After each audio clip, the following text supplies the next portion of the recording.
So Vinay, why Yeah. do you think it's so important for the commercial vehicle sector to change to this new EV sector then? And what are the challenges around that as well? Right, it's a very important question to address in the EV space right now.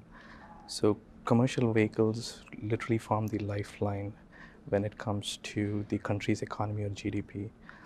So, if you look at some of the industries that are fast growing, e-commerce, food, for their success, they are entirely dependent on commercial transportation.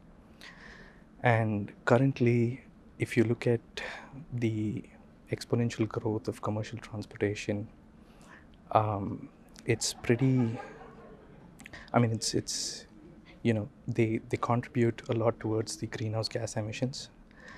So when it comes to quantification, um, there's about 100 grams of carbon emissions that's transported per ton per mile on an average.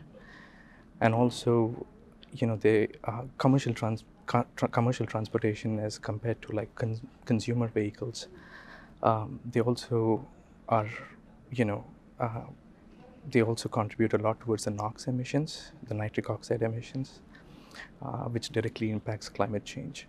So in order to curb, the overall greenhouse gas emissions, it's important for commercial transportation to be electrified, but it's going to come with its own challenges. So we'll have to look into that.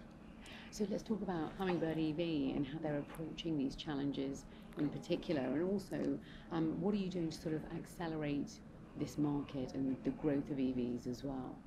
Right. So when it comes to the challenges, it's not going to be an easy transition for consumers to adopt EVs right away because it involves quite a drastic change in their operations. So from Hummingbird's perspective, it's very important how we work with the end customer. So we are a very customer-centric company.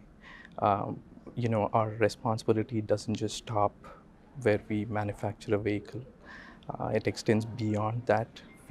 That's why we call ourselves more as an end-to-end mobility player, because we sort of form a closed loop chain with the customer, in terms of understanding what their infrastructure needs are in operating these vehicles.